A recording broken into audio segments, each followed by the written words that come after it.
It's Friday, October 10th, 2025, and I'm Dave Sobel. 4 things to know today. AI's hunger for memory could spike hardware costs for a decade. Tech hiring rebounds with AI driving Silicon Valley's office boom.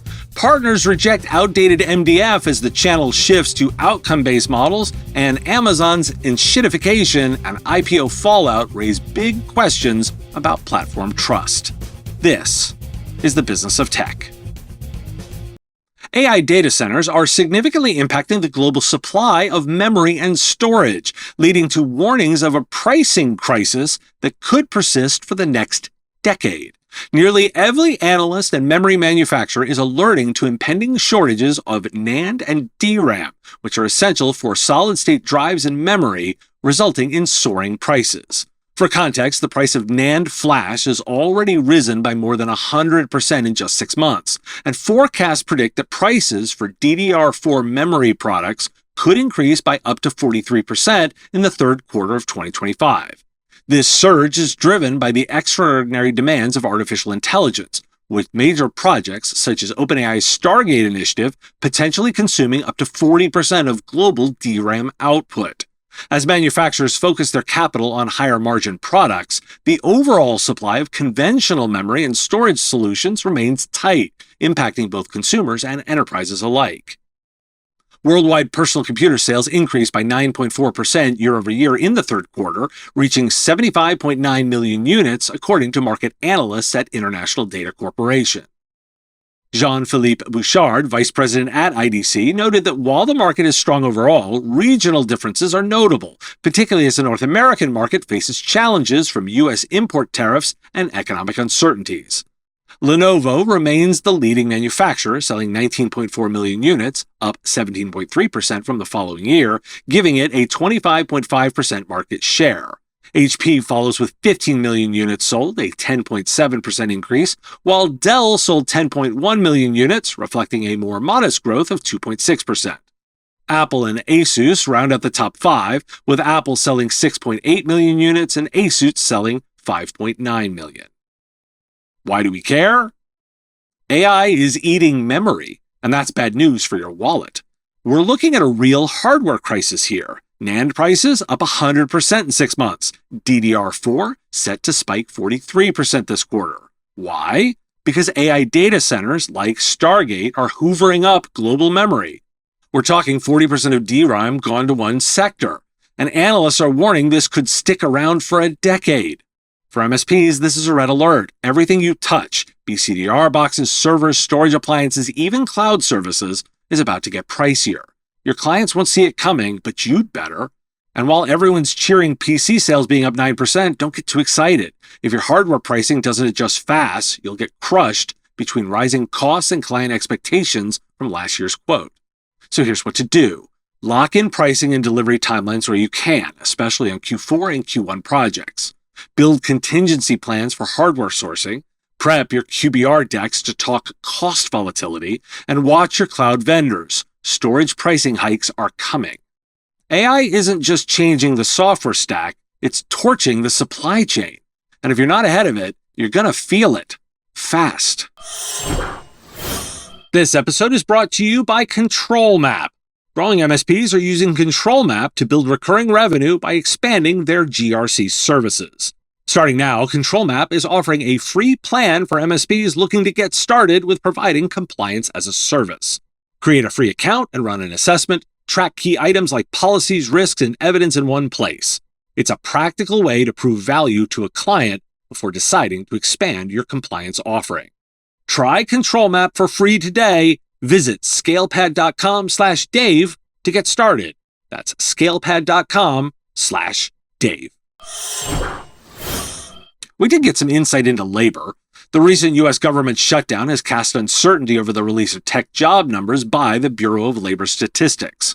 However, data from the Tech Trade Association CompTIA indicates an increase in tech job postings in September, with software developers and engineers seeing a rise of 3,459 positions month over month, alongside cybersecurity engineers and analysts up 1,676, and AI engineers gaining 1,233. Despite the private sector losing 32,000 jobs in September, according to payroll processor ADP, the tech sector continues to show resilience. An analysis by hiring firm Experis revealed that U.S. tech hiring remains strong, ranking fourth globally in net employment outlook, behind Belgium, India, and Canada. Interestingly, a new report from Indeed showed that internationally mobile tech workers are still view the U.S. as an attractive destination, making up significant portions of applicants for data analytics, software development, and industrial engineering jobs.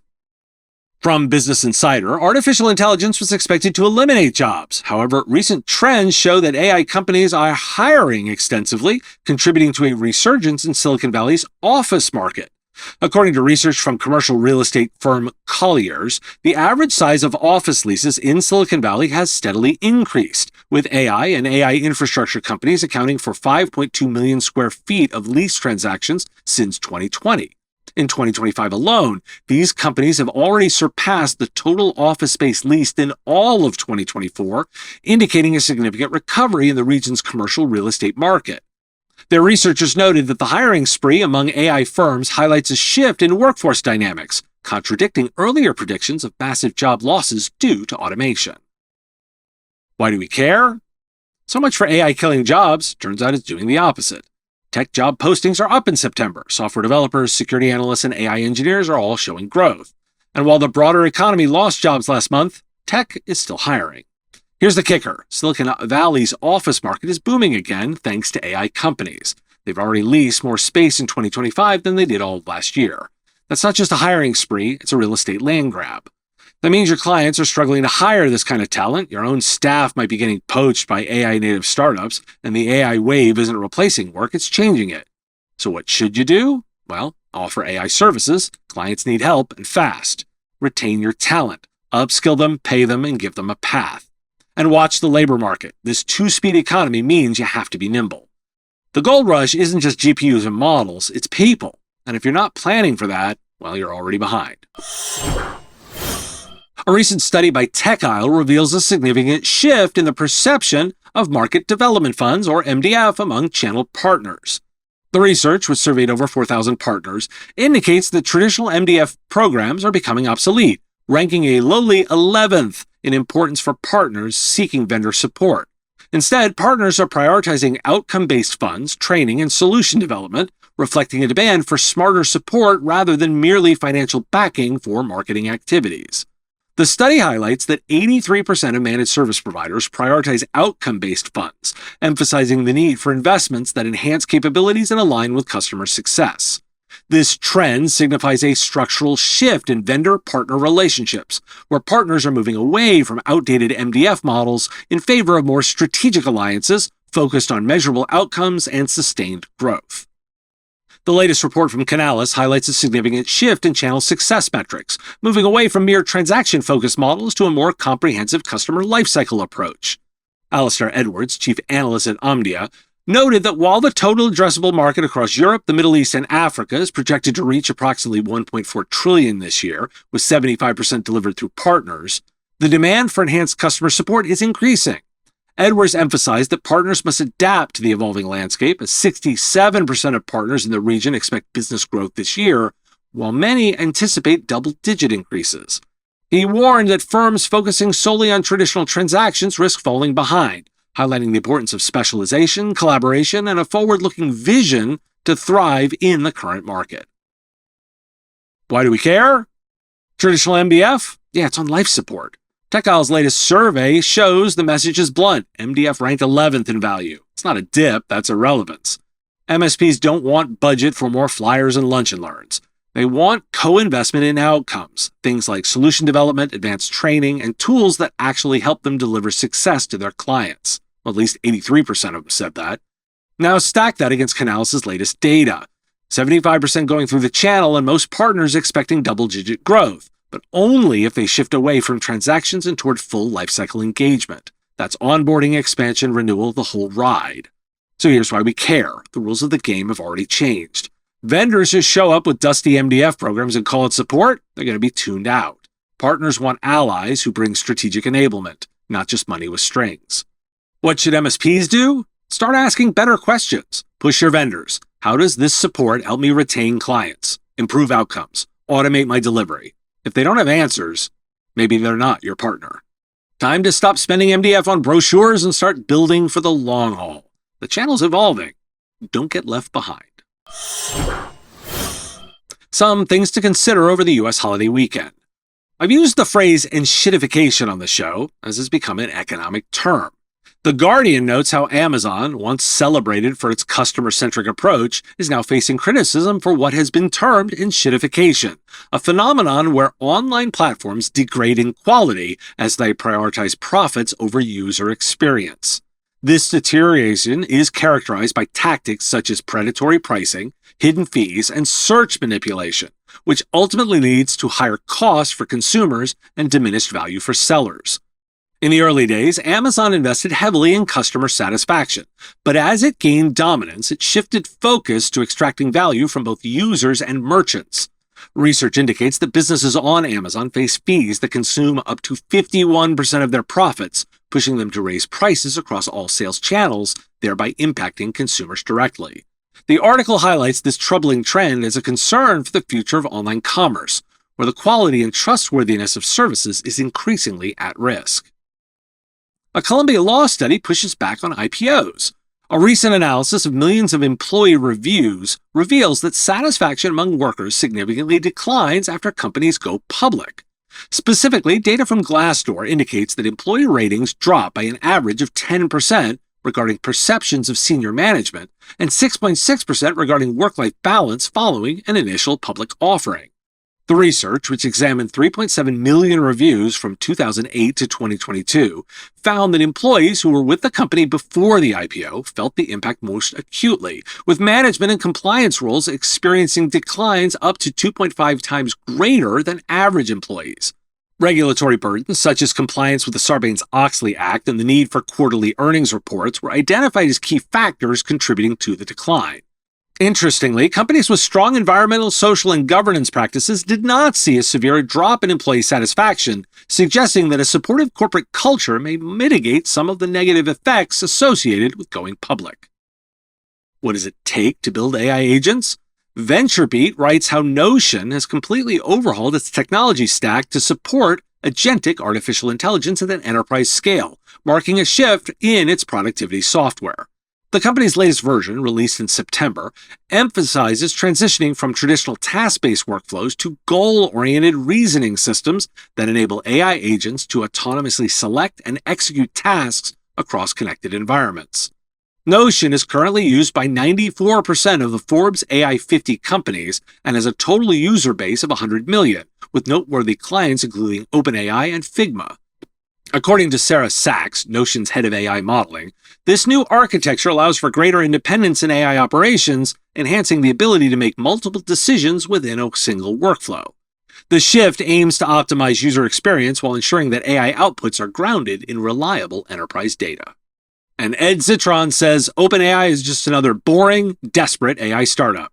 He argues OpenAI is a company lacking a coherent strategy, as it diversifies into multiple sectors without a clear focus, including social media, workplace productivity, and consumer hardware.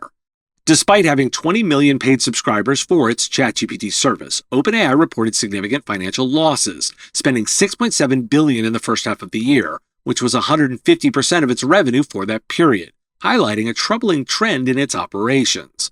According to a report from The Information, OpenAI's recent product, GPT-5, has not met expectations and has raised concerns about its future revenue projections, suggesting that the company may struggle to maintain relevance in the current market. Why do we care? Some weekend brain fuel. Is Amazon showing us what happens when platforms go too far down the Enshittification path? If your vendors are extracting more than they're enabling, are you caught in the same trap? If going public kills employee morale, what does that do to innovation? What does that mean for vendors you trust who are heading to an IPO or already there? Notion rebuilt their entire AI stack to support agentic systems. Are your clients ready for AI that doesn't wait for a prompt, but instead makes decisions? Are you? And OpenAI, it's got millions of users and billions in losses. Is it the next utility or the next WeWork? These are strategy questions for IT service pros. They're not about product features. They're about risk, trust, and long-term alignment. So this weekend, ask yourself, which platforms are helping you build and which are bleeding you dry? What vendor relationships need a reset based on how they've changed? And are you building AI systems on shifting sand? Food for thought, because your clients will still expect you to have answers. This episode is supported by FlexPoint. Looking to ditch Connect Booster or legacy payment tools that slow you down? FlexPoint is the independent billing and payments platform purpose-built for managed service providers. With fast QuickBooks syncing, branded portals, credit card fee pass-through, and automated subscription billing, FlexPoint streamlines invoicing without locking you into contracts. Clients get financing options. You get faster cash flow, less manual work, and full control, without the bloat or uncertainty tied to big acquisitions. Trusted by MSPs as a Connect Booster alternative that listens and delivers, FlexPoint is built to serve, not to scale for someone else's exit. Schedule a demo now at getflexpoint.com/MSP-radio. Thanks for listening. Today, National Hug Kevin Day. Apparently just Kevin's. I say hug everybody. Want more from the Business of Tech? Join Business of Tech Plus for ad-free episodes, early interviews, extended cuts, subscriber-only shows, and exclusive member perks and analysis. Sign up at businessof.tech/plus. And follow this show in your podcast app, and if you're on YouTube, hit subscribe and the bell so you never miss a story. Reviews and comments help spread the word too. Interested in advertising? Head to mspradio.com/engage. The Business of Tech is written and produced by me, Dave Sobel, under ethics guidelines posted at businessof.tech. Thanks for listening. I'll see you on the next episode. Part of the MSP Radio Network.